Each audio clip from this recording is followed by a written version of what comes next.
Let's discuss the concession question with Republican Senator from Tennessee, Marsha Blackburn. Welcome back, Senator. Thank you, Shannon. Thank you. I want to read something. It says, I couldn't prove what happened, but I knew from the calls that we got that something happened. If you look at the totality of the information, it's sufficient to demonstrate that so many people were disenfranchised and disengaged by the very act of the person who won the election that I feel comfortable now saying I won. That is from Stacey Abrams last year, who ran for governor in Georgia and did not win. The Atlantic went on to post this headline: just because an election is legal doesn't mean it's legitimate. She continues to be celebrated for refusing to concede that race formally.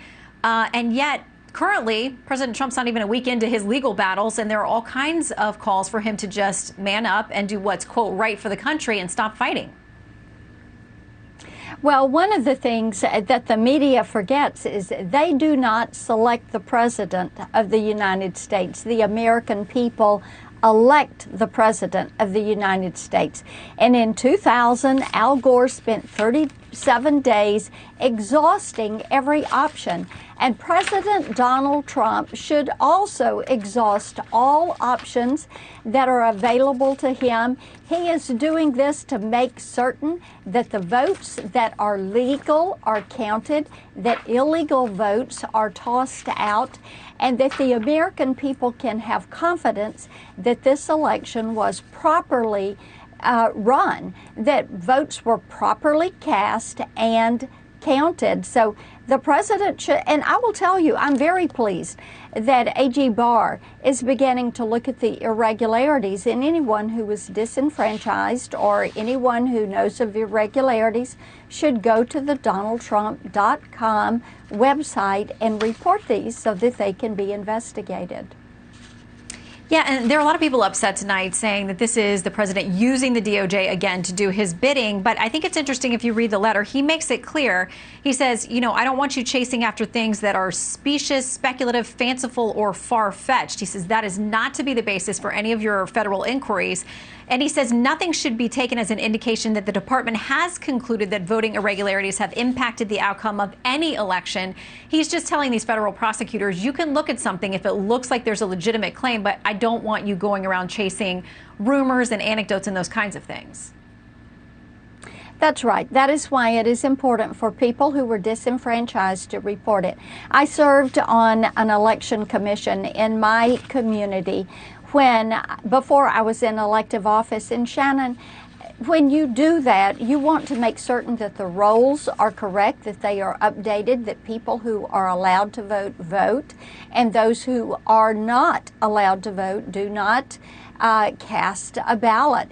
It is important to protect that integrity of one person, one vote. Okay, so we now have these Georgia races coming up. The two of them will basically decide control of the Senate. Who's running things there, Mitch McConnell or Chuck Schumer? We had a couple of very prominent New York lawmakers speak out on this weekend, and here's what they said. Now we take Georgia, and then we change the world. That we win these races in Georgia, that we secure a Democratic Senate majority so that we don't have to negotiate in that way. Okay, so Senate Minority Leader Chuck Schumer says we take Georgia, then we change America. She says they don't want to have to negotiate with you about anything. Well, she's busy preparing an enemies list and a hit list, and we know that Chuck Schumer and AOC in the squad and Pelosi, they are all on a fast track to socialism, and the last thing they want is for somebody to get in their way. And they were expecting to have a landslide for Biden and to take the Senate and the House and pick up all these House seats, and it did not happen. The American people did not deliver that to them.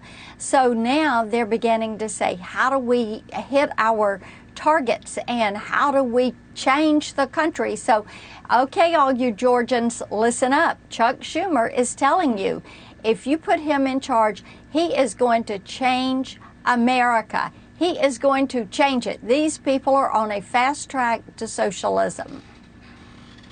Well, everything at stake for the two parties in those Georgia races, so we will all in the media be tracking them very closely for the next 8 weeks. Senator Blackburn, thanks for stopping in. Yes. Good to be with you. Thank you.